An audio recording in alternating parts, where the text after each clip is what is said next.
Halo sahabat tani, jadi jumpa lagi sama saya di Gejimoto Channel. Jadi ini jelas kebun saya pribadi teman ya.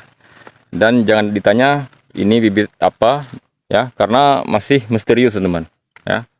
Jujur saja dulu saya memang membeli bibit yang sudah siap tanam ya, dengan harga 50-an, dan saya tidak menanyakan jenis varietasnya apa ya.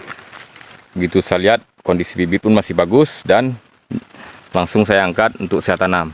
Jadi seperti itu. Jadi kalau ditanya ini bibit varietas apa, saya tidak bisa menjelaskan ini varietas apa teman, karena terus terang memang seperti itu ya. Nah, jadi seperti itu. Tapi kalau ditanya pupuk yang saya gunakan, itu memang sudah saya jelaskan di video-video saya sebelumnya, yaitu pupuk urea dan NPK Posca teman-teman ya. Dan caranya pun sudah saya jelaskan juga di video-video sebelumnya ya. Jadi kalau untuk ditanyakan masalah bibit, ya jelas saya memang memilih bibit unggul teman, tapi varietasnya tidak begitu saya tahu, karena saya belinya juga sama teman ya.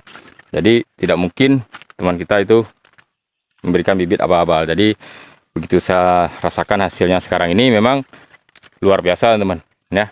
Jadi kalau masalah bibit saya tidak tahu jenisnya, yang penting ini bibit unggul teman ya, bibit unggul. Jadi beginilah kondisi buahnya teman, bertingkat teman ya. Jadi kalau masalah pemupukan, saya tetap melakukan pemupukan dua macam, urea dan NPK Posca ya. Jadi seperti itu. Jadi bagi teman-teman, ada juga yang komentar minta sepil kebunnya, sudah saya sepil teman ya. Seperti itu. Kalau tanya masalah bibit, saya jelas-jelas tidak tahu teman. Yang jelas ini bibit unggul teman ya. Nah, jadi tidak ada yang saya sembunyikan, dan saya terus terang menjelaskan apa yang sudah saya buat teman ya. Dan buahnya mantap-mantap ya.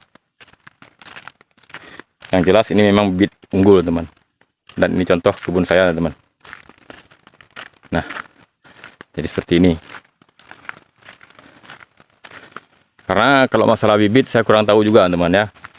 Kurang tahu, karena yang jelas kita petani sawit memang tetap memilih bibit unggul, tapi kalau varietasnya saya kurang tahu teman. Jadi seperti itu. Nah, contoh seperti ini. Nah, buahnya segar-segar teman, mantap-mantap. Jadi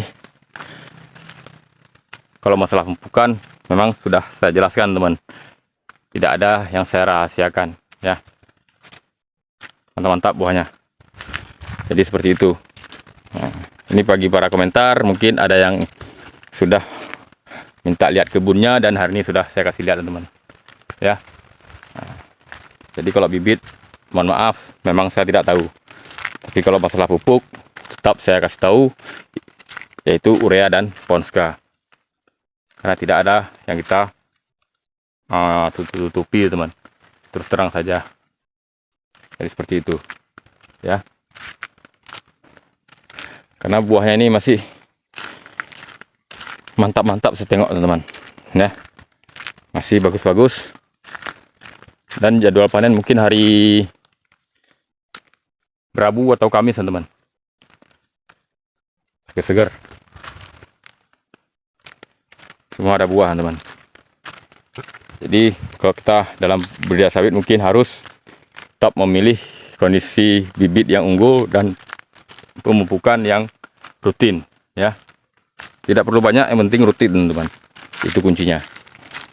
Dan perawatan yang sederhana, yang penting ya seperti itu. Kebun kita tadi bagus ya hasilnya, dan ini juga baru mengeluarkan buah lagi teman-teman, baru keluar buah baru lagi. Tidak sampai kosong teman-teman ya, karena perawatannya memang tetap saya jaga teman. Semua ada buah teman, semua. Kalau ini rawa teman ya, masih ada yang belum berbuah ya. Tapi kalau ini darat, bagus-bagus, juga masih mengeluarkan buah teman, masih ada buahnya. Jadi seperti itu teman-teman ya. Nah, mantap-mantap buahnya teman. Jadi seperti itu teman-teman ya. Jadi kalau tanya masalah bibit saya tidak tahu, tapi kalau masalah pupukan tetap saya bilang urea dan NPK Ponska. Jadi seperti itu. Oke, kita semangat terus, selamat mencoba, salam sukses selalu.